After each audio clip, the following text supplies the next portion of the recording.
Kapitbahay.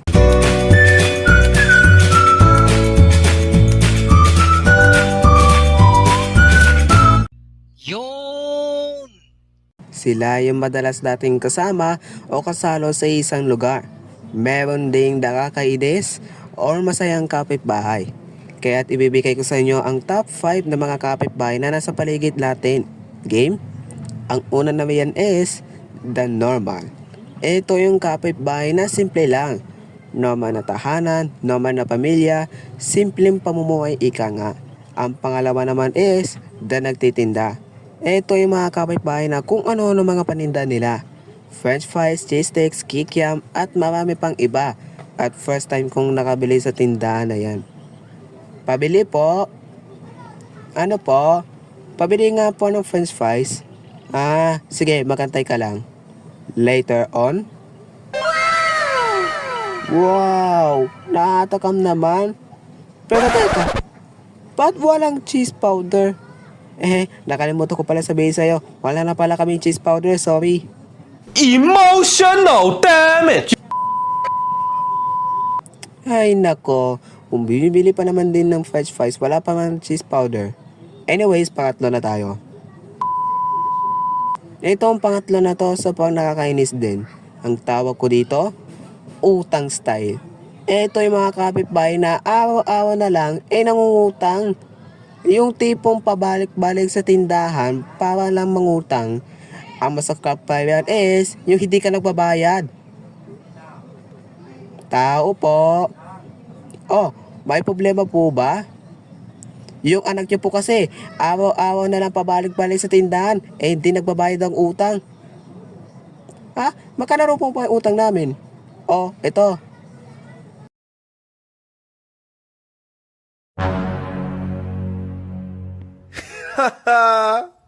Meramde. At bigla nila kaming pinatawag kaming dalawa. Oy, halin nga kayo ditong dalawa.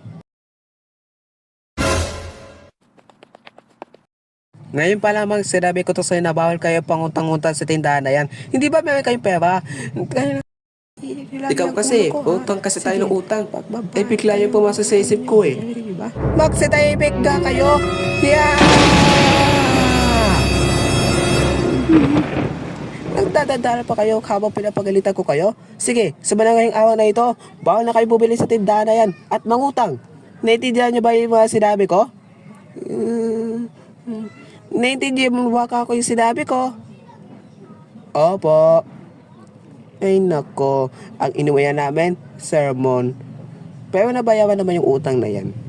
Kaya ang advice ko lang sa nangungutang, basta-basta ang pangutang ng mga produkto na sobrang mahal.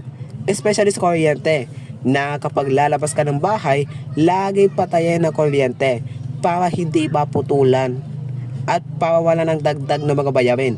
Okay? The Thrasher Family. Ito yung kapitbahay na mahilig magkalat. At yung tipong paglabas mo pa lamang sa bahay, may makikita kang kalat sa paligid.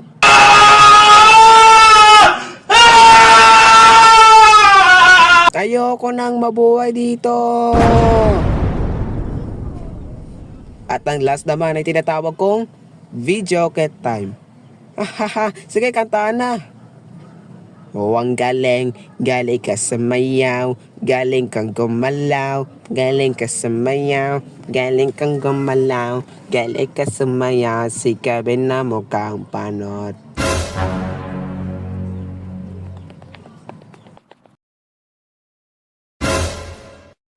Pwede ba wag nga kaya maingay? May natutulog kasi sa amin eh. Basta siya na sa bala. Ang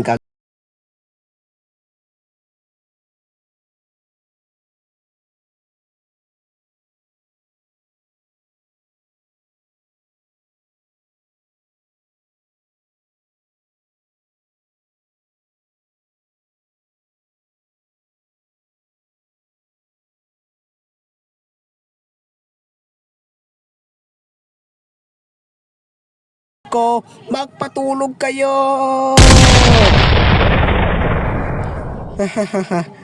Ano, nagustuhan niyo ba? If ever man gagawa ko ng part 2, may naisip pa ako eh. Anyways, meron ba kayong kwento tungkol sa mga kapitbahay ninyo?